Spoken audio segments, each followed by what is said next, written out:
नमस्कार दोस्तों।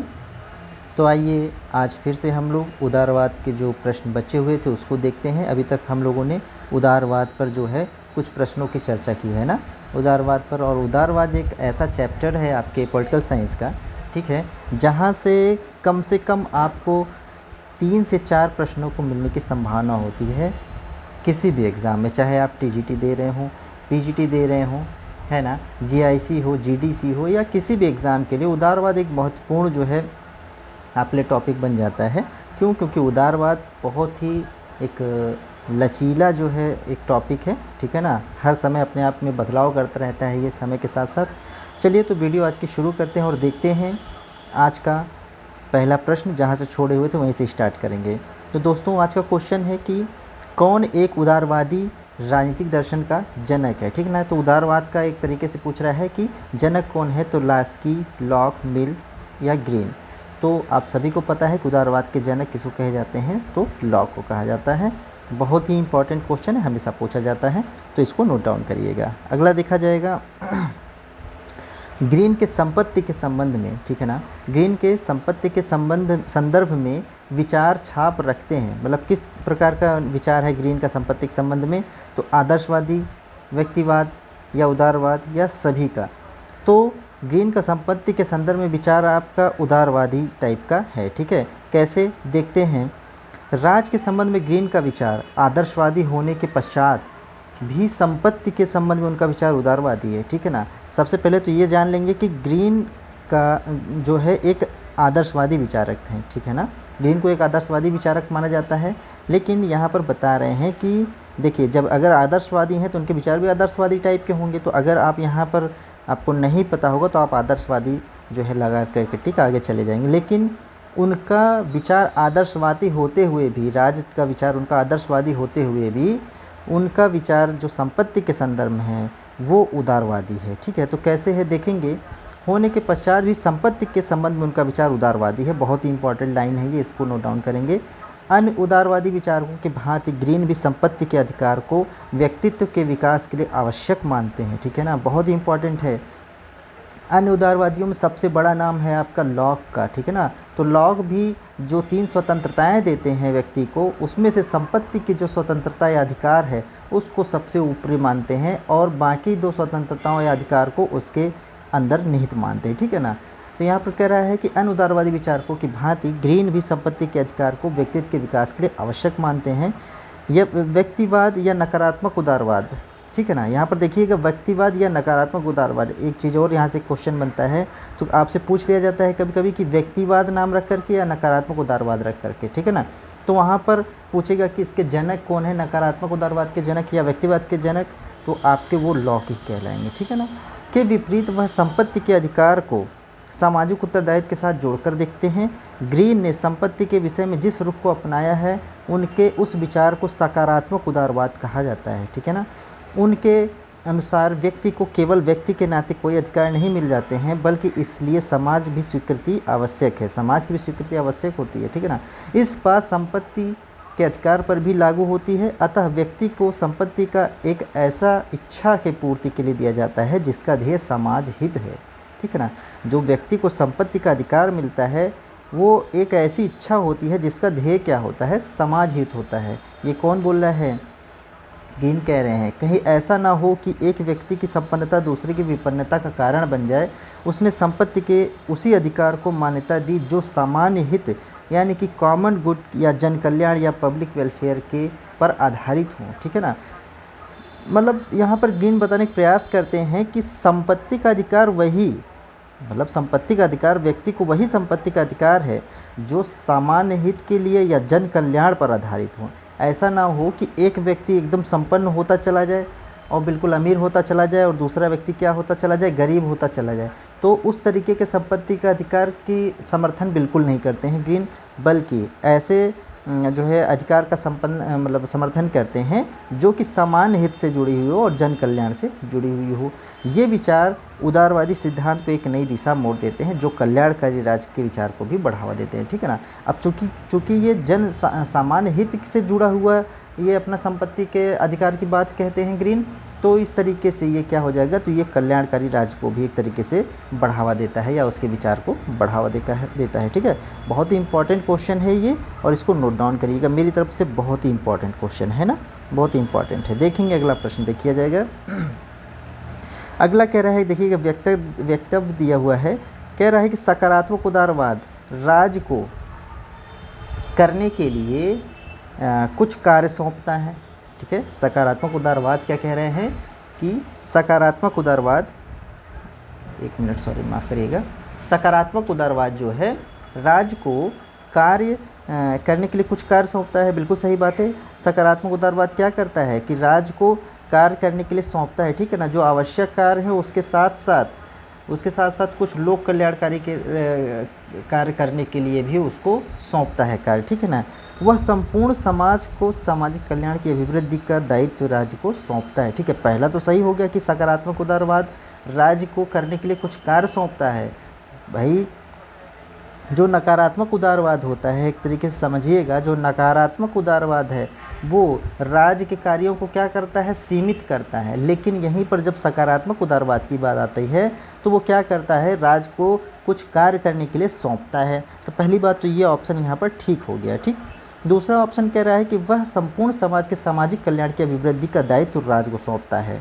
इसी कारण से क्या करता है कि राज्य को करने के लिए कुछ कार्य भी सौंपता है। ठीक है ना भाई, संपूर्ण समाज के सामाजिक कल्याण की अभिवृद्धि करना है, जब राज्य को वो कार्य सौंपेगा, जब वो राज्य वो उस कार्य को करेगा तभी तो कल्याण हो पाएगा समाज का। ठीक है, तो ये भी सही है, ये भी सही है, और बिल्कुल सही है कि इसके कारण इसको पाने के लिए, सामाजिक कल्याण को पाने के लिए वो राज्य को क्या करता है, कार्य सौंपता है। तो यानी कि ये इसकी व्याख्या भी कर रहे हैं, तो यहाँ पर ऑप्शन ए बिल्कुल ठीक हो जाएगा। ठीक है, समझ में आया होगा आपको। देखेंगे अगला प्रश्न, बाकी ये दिया हुआ है, इसकी व्याख्या समझने की ज़रूरत नहीं है क्योंकि मैंने बता दिया है। देखेंगे अगला 20वां प्रश्न है, सामाजिक अभियांत्रिकी का सिद्धांत प्रस्तुत करने वाले उदारवादी विचारक कौन है भाई? C.B. मैकफर्सन, कार्ल जे पॉपर, जॉन रॉल्स या L.T. हॉबहाउस। तो आपके जो सामाजिक अभियांत्रिकी के सिद्धांत प्रस्तुत करने वाले उदारवादी हैं वो हैं कार्ल जे पॉपर। ठीक है, अच्छा क्वेश्चन है, सीधे सीधे पूछता है, फैक्ट टाइप में ये क्वेश्चन एकदम पूछ लेता है। इसकी व्याख्या थोड़ा सा देखेंगे कि सामाजिक अभियांत्रिकी का सिद्धांत या social engineering theory Karl Popper ने प्रस्तुत किया था। ठीक है, कार्ल पॉपर को राजनीतिक चिंतन और व्यवहार के क्षेत्र में वैज्ञानिक विधि का प्रयोग करने के लिए जाना जाता है। समझ रहे हैं? इनकी कृति है the open society and it's enemies, very important. ठीक है ना, बहुत ही महत्वपूर्ण पुस्तक है कार्ल पॉपर की, the open society and it's enemies. ठीक है ना, ये बार बार पूछा जाता है कि अंतर्गत पॉपर विशेष रूप से 3 विचारकों की मान्यताओं पर प्रहार करते हैं। ठीक है ना, 3 विचारकों की मान्यताओं पर प्रहार करते हैं, मतलब कि आलोचना करते हैं। ये विचारक हैं प्लेटो, हीगल व मार्क्स, मतलब कि इन तीनों के विचारों को ये क्या करते हैं, आलोचना करते हैं। और पॉपर ने पद्धति वैज्ञानिक व्यक्तिवाद यानी मेथोलॉजिकल इंडिविजुअलिज्म तथा उत्तरोत्तर परिवर्तन का सिद्धांत, थ्योरी ऑफ इनक्रिमिनेंटल चेंज भी प्रतिपादित किया। ठीक, तो कार्ल पॉपर प्लेटो, हीगल और मार्क्स के सिद्धांतों को भी क्या करते हैं, आलोचना करते हैं। ठीक है, अच्छा प्रश्न था। देखेंगे नेक्स्ट क्वेश्चन है, निम्नलिखित में कौन एक उदारवाद की मूल मान्यता नहीं है? उदारवाद की मूल मान्यता नहीं है। ठीक है, पूछ ही रहा है, तो देखिएगा ऑप्शन है अधिकारों की प्राप्ति राज्य में ही संभव है। उदारवाद पूछ रहा है, तो उदारवाद में अभी हम लोगों ने देखा तो वो नकारात्मक उदारवाद होता है। ठीक है ना, उदारवाद का मतलब नकारात्मक उदारवाद भी है। राज्य एक मानव निर्मित संस्था है, व्यक्ति साध्य और राज्य साधन है, राज्य की सत्ता का आधार व्यक्ति की सहमति है। ठीक है ना, देखिएगा तो इसमें क्या है, उदारवाद क्या समझ रहा है कि अधिकारों की प्राप्ति राज्य में ही संभव है। यहाँ पर ऑप्शन ए ठीक हो जाएगा। कैसे, आइए देखते हैं इसकी व्याख्या को। अधिकारों की प्राप्ति राज्य में ही संभव है, यह मान्यता आदर्शवादियों क्या है? ठीक है, आदर्शवादी, राज्य का समर्थन कौन करेगा?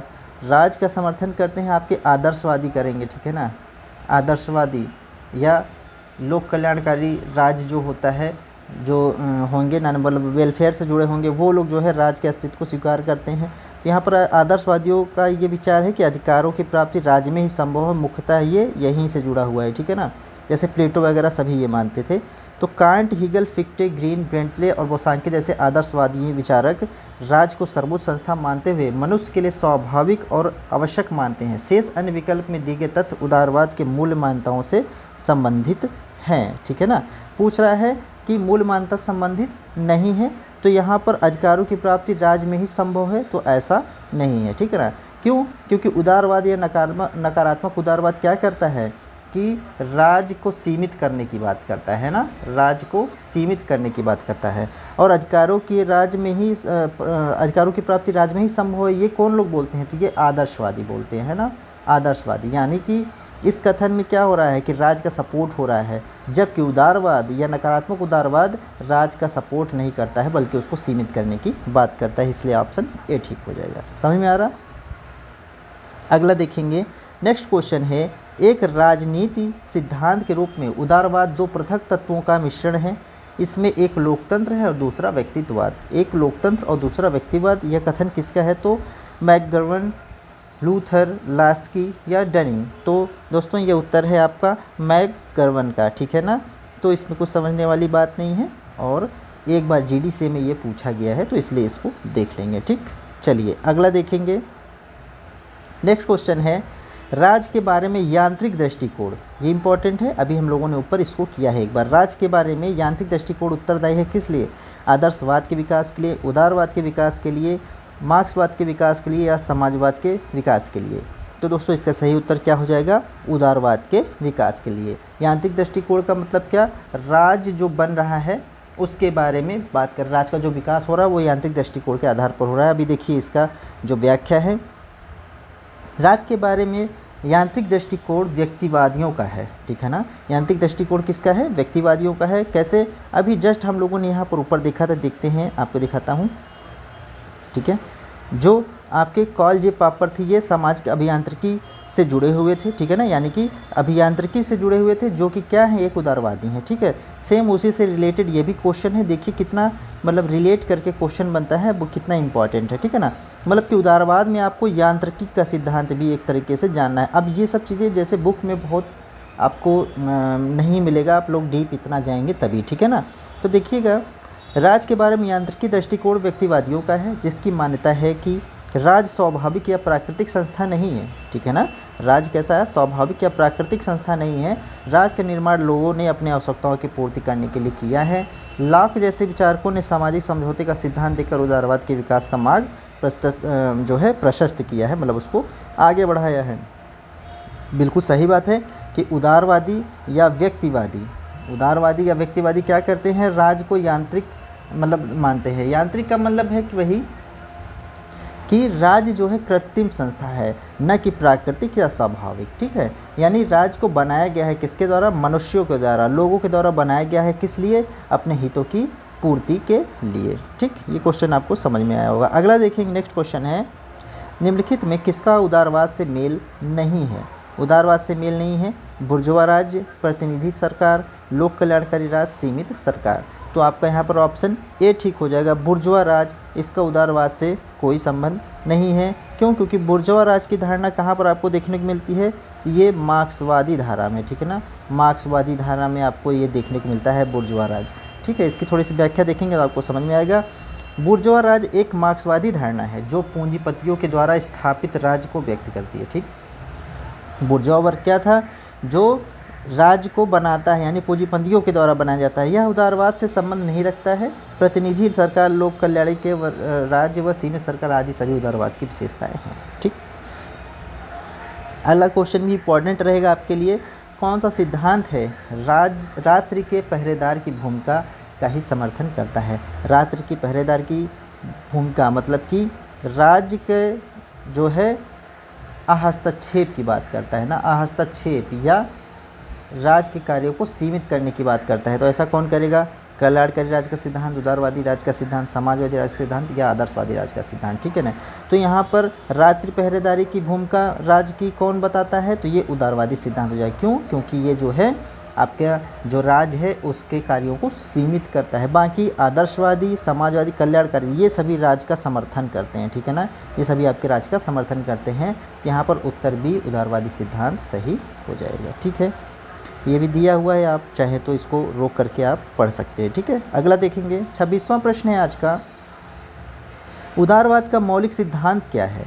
उदारवाद का मौलिक सिद्धांत पूछ रहा है, तो व्यक्तित्व, स्वतंत्रता, सामाजिक न्याय, समानता, राष्ट्रवाद। तो उदारवाद का मौलिक सिद्धांत या मूल केंद्र क्या है। तो उदारवाद जो क्या है भाई, उदारवाद अगर राज्य के कार्यों को सीमित करता है या राज्य को जो है न्यूनतम करने की कोशिश करता है, तो जाहिर सी बात हो व्यक्ति को बढ़ावा देगा, है ना, व्यक्ति को बढ़ावा देगा या व्यक्ति की स्वतंत्रता को बढ़ावा देगा। ठीक है ना, यहाँ पर ऑप्शन ए बिल्कुल ठीक हो जाएगा कि व्यक्ति की स्वतंत्रता की बात करता है। याद रखिएगा, उदारवाद या नकारात्मक उदारवाद हमेशा व्यक्ति की स्वतंत्रता की बात करता है। वहीं पर अगर सकारात्मक उदारवाद की बात करेंगे तो राज्य की जो है बढ़ावा देगा। ठीक है ना, सकारात्मक उदारवाद या लोक कल्याणकारी राज्य की बात करेगा जहाँ पर, तो वहाँ पर राज्य को बढ़ावा देगा और व्यक्ति की स्वतंत्रता को थोड़ा सा कम करता है। ठीक है, ऑप्शन ए ठीक हो जाएगा। अगला देखते हैं, देखिए ये सब दिया हुआ है, आप पढ़ सकते हैं इसको। 27वां प्रश्न देखेंगे आज का, मानव विवेक में आस्था निम्न में से किस विचारधारा में है। मानव विवेक में आस्था, मानव विवेक में आस्था मतलब कि मानव के मानव का जो आपका सोच है उसके उसमें जो है कौन विचारधारा आस्था रखती है। तो समाजवाद, उदारवाद, वैज्ञानिक समाजवाद या फासीवाद। बिल्कुल जाहिर सी बात है, तो मानव के स्वतंत्रता या मानव विवेक में कौन आस्था रखेगा, तो वो उदारवाद हो जाएगा। ठीक है ना, यहाँ पर ऑप्शन बी ठीक हो जाएगा। ठीक है, अगला प्रश्न देखेंगे, उदारवाद का मूल तत्व क्या है। देखिए वही सब प्रश्न आएगा, उदारवाद का मूल तत्व पूछ रहा है, तो उदारवाद का मूल तत्व क्या होगा, व्यक्ति की क्या स्वतंत्रता, है ना, व्यक्ति की स्वतंत्रता। अगर पूछा जाए उदारवाद का मूल तत्व तो व्यक्ति की स्वतंत्रता होता है। तो देखिए लिखा है व्यक्तिक स्वतंत्रता, मिश्रित अर्थव्यवस्था, पंथ निरपेक्षता या समानता। तो यहाँ पर व्यक्तिक स्वतंत्रता आपका उदारवाद का मूल तत्व हो जाएगा। क्यों, क्योंकि ये क्या करता है, राज्य को सीमित करने की बात करता है या राज्य को न्यूनतम करने की बात करता है। कौन, उदारवाद या नकारात्मक उदारवाद। ठीक है, अगला प्रश्न देखेंगे आज का 29वां। अगला देखेंगे, निम्नांकित में कौन उदारवाद का तत्व नहीं है पूछ रहा है। फिर से देखिए, नहीं है और है में बहुत ध्यान से लगाइएगा क्योंकि वहाँ पर गलत हो जाता है। उदारवाद का तत्व क्या नहीं होगा भाई, समाज का समाजवादी ढांचा, स्वतंत्रता, मुक्त व्यापार, स्वतंत्र बाजार अर्थव्यवस्था। तो बिल्कुल जो है स्वतंत्रता को मानता है, मतलब कि व्यक्ति की स्वतंत्रता को बोलता है, मुक्त व्यापार को भी वो समर्थन करता है, स्वतंत्र बाजार और अर्थव्यवस्था को भी वो समर्थन करता है उदारवाद। ठीक है, लेकिन समाज का समाजवादी ढांचा, ठीक है, यानी लोक कल्याण की बात को, ठीक है ना, समाज के समाजवादी ढांचे का वो क्या है, समर्थन नहीं करता है। इसलिए यहाँ पर ऑप्शन ए ठीक हो जाएगा। इसकी थोड़ी सी व्याख्या देखेंगे, उदारवादी राजनीतिक व्यवस्थाओं में स्वतंत्रता, मुक्त व्यापार, स्वतंत्र बाजार अर्थव्यवस्था को महत्वपूर्ण तत्व मानता है। समाज का समाजवादी ढांचा मिश्रित अर्थव्यवस्था वाले देशों जैसे कि भारत में पाई जाती है। ठीक है ना, अपने यहाँ भारत में ये पाई जाती है समाजवादी ढांचा। इस व्यवस्था के अंतर्गत राज्य को सार्वजनिक कल्याण में दृष्टि से रखते हुए व्यक्तिक स्वतंत्रता पर हस्तक्षेप करने का अधिकार होता है। ठीक है ना, मतलब कि व्यक्ति की स्वतंत्रता पर हस्तक्षेप करने का अधिकार है राज्य को। कब, जब वो बात सार्वजनिक कल्याण की होगी। ठीक, चलिए अगला देखेंगे आज का 30वां प्रश्न है, निम्नलिखित में से कौन राज्य का उदारवादी सिद्धांत है। पूछ रहा है राज्य का उदारवादी सिद्धांत क्या होगा, उपयोक्तावाद, व्यावसायिक समूहवाद, श्रेणी समाजवाद या फांसीवाद। निम्नलिखित कौन सा राज्य के उदारवादी सिद्धांत है। तो यहाँ पर आपका जो उपयोगितावाद है, ठीक है ना, उपयोगितावाद है जो, वो आपके राज्य का उदारवादी सिद्धांत होगा। कैसे देखते हैं इसकी व्याख्या थोड़ी सी, कि उपयोगितावाद राज्य का उदारवादी सिद्धांत है। ठीक है ना, इस विचारधारा का प्रमुख समर्थक हैं बेंथम और जॉन स्टुअर्ट मिल, यानी कि आपके जे.एस. मिल भी आप कहते हैं। ठीक है ना, बेंथम और जे.एस. मिल ने राज्य के कार्यों को नकारात्मक ढंग से अभिव्यक्त किया है। राज्य के कार्यों को कैसा, नकारात्मक ढंग से व्यक्त किया है। ये विचार व्यक्ति के मामलों में कम से कम हस्तक्षेप समर्थन करते हैं। ठीक है ना, व्यक्ति के मामलों में कम से कम अगर हस्तक्षेप की बात करेंगे तो जाहिर सी बात है, अगर राज्य जो है व्यक्ति के मामलों में कम से कम हस्तक्षेप करेगा तो वो बिल्कुल किस चीज़ की बात करेगा, उदारवाद की बात करेगा या व्यक्तिवाद की बात करेगा। ठीक है, और यहाँ पर उपयोगितावाद की बात हो रही है, तो उपयोगितावाद में बेंथम और J.S. मिल राज के कार्यों को नकारात्मक ढंग से व्यक्त करते हैं। पहली बात तो यही हो गया। और ये व्यक्तियों के विचारों के मामले में कम से कम हस्तक्षेप का समर्थन करते हैं। अधिकतम लोगों के अधिकतम सुख उपयुक्तवाद का हृदय वाक्य है। ठीक है, कभी कभी ये पूछता भी है कि अधिकतम लोगों के अधिकतम सुख किस सिद्धांत का है, तो ये उपयुक्तवाद का होगा। राज का कार्य इस प्रकार होना चाहिए कि जिससे अधिकतम लोगों को खुशी प्राप्त हो सके। ठीक है, समझ में आया होगा आप लोगों को। देखते हैं आज का 31वां प्रश्न। 31st क्वेश्चन है कि सकारात्मक उदारवाद राज को कुछ कार्य सौंपता है। ठीक है, बिल्कुल वही क्वेश्चन अभी हम लोगों ने लगाया है। सकारात्मक उदारवाद राज को कुछ कार्य सौंपता है, बिल्कुल सही बात है। वह संपूर्ण समाज का सामाजिक कल्याण राज को सौंपता है। ठीक है ना, बिल्कुल सही बात है। और अभी अभी जस्ट हम लोगों ने इस क्वेश्चन को लगाया हुआ है। ठीक है ना, तो कह रहा है कि सकारात्मक उदारवाद राज को कुछ कार्य सौंपता है, बिल्कुल सही है। वह संपूर्ण समाज के सामाजिक कल्याण के कार्य सौंपता है। ठीक है ना, तो ये दोनों सही हो जाएगा। ठीक है, तो इसलिए जो है वो क्या करता है कि राज को कुल कार्य सौंपता है। तो यहाँ पर ऑप्शन देखेंगे ए तथा आर दोनों सही है। आर ए की सही व्याख्या भी करता है, ऑप्शन बी ठीक हो जाएगा। इसकी थोड़ी सी व्याख्या देख लेंगे तो और अच्छे से समझ में आएगा कि सकारात्मक उदारवाद राज को ऐसे कार्य सौंपता है जिससे व्यक्ति की सार्वजनिक सिद्धि में सहायता पहुँचे। ठीक है ना, सार्वजनिक कल्याण में यानी कि सहायता पहुँचे। सकारात्मक उदारवाद के अनुसार राज्य के हाथों में ऐसे कार्य होने चाहिए जिससे समाज का कल्याण हो तथा व्यक्ति की स्वतंत्रता में आने वाली बाधाएं दूर हों, यानी कि बाधाओं को बाधित करना। कि यहाँ पर क्या होगा, सकारात्मक उदारवाद क्या मानता है कि राज का कार्य क्या है, राज का कार्य है बाधाओं को बाधित करना। ठीक है ना, बाधाओं को बाधित करना। ठीक है, ये चीज़। इसके बाद सकारात्मक उदारवाद को विकसित करने का श्रेय किसको जाता है, तो T.H. ग्रीन एवं बर्नार्ड बोशांग को जाता है। बिल्कुल ये याद रखिएगा, बिल्कुल पूछता है। ठीक है ना, अगला क्वेश्चन देखिएगा। सकारात्मक उदारवाद निकटस्थ है, मतलब कि सबसे पास में है किसके, सकारात्मक उदारवाद लोकतांत्रिक समाजवाद के, राष्ट्रीय समाजवाद के, श्रेणी समाजवाद के या संशोधनवादी समाजवाद के। तो ये आपका ऑप्शन ए ठीक हो जाएगा। ये लोकतांत्रिक समाजवाद के बिल्कुल पास में है। क्यों, क्योंकि यहाँ पर लोक कल्याण की बात होती है। और लोक कल्याण की बात का मतलब क्या है कि राज्य जो है व्यक्तियों के हिसाब से जो उनके हितों की पूर्ति में उनके विकास के लिए आवश्यक होगा वही राज्य कार्य करता है। ठीक है ना, तो ये क्या हुआ, यानी एक लोकतंत्र समाजवाद के पास में ये बात करता है। देखेंगे इसकी व्याख्या थोड़ी सी कि सकारात्मक उदारवाद लोकतांत्रिक समाजवाद के निकटस्थ है। लोकतांत्रिक समाजवाद में व्यक्ति की स्वतंत्रता के साथ साथ राज्य की महत्वपूर्ण भूमिका को स्वीकारा गया है। ठीक है ना, यानी कि दोनों को, स्वतंत्रता भी यहाँ पर स्वीकार किया जा रहा है व्यक्ति की, और राज्य की भूमिका को भी स्वीकार किया जा रहा है। दोनों ही अवधारणाओं में स्वीकार किया जाता है कि राज्य को मुक्त व्यापार अर्थव्यवस्था को इस ढंग से विनियमित किया जाए कि निर्धन और निर्बल दोनों वर्गों में अपेक्षित सहायता पहुँचाई जा सके। ठीक है, यानी कि दोनों वर्गों को जो है सहायता मिल सके। आज का आखिरी प्रश्न देखेंगे। व्यक्ति के स्वहित की सर्वोत्तम रक्षा होती है किसमें, व्यक्ति के स्वहित की सबसे अच्छी रक्षा किसमें होगी, अराजकतावाद में, गांधीवाद में, मार्क्सवाद में या उदारवाद में। तो व्यक्ति के व्यक्तिगत स्वतंत्रता या व्यक्तित्व को कौन सही करेगा, तो वहाँ पर उदारवाद हो जाएगा। ठीक है, यहाँ पर ऑप्शन डी ठीक हो जाएगा, यानी कि उदारवाद। इसको आप लोग सही करिएगा। चलिए फिर से मिलते हैं अगली वीडियो में। बहुत बहुत धन्यवाद।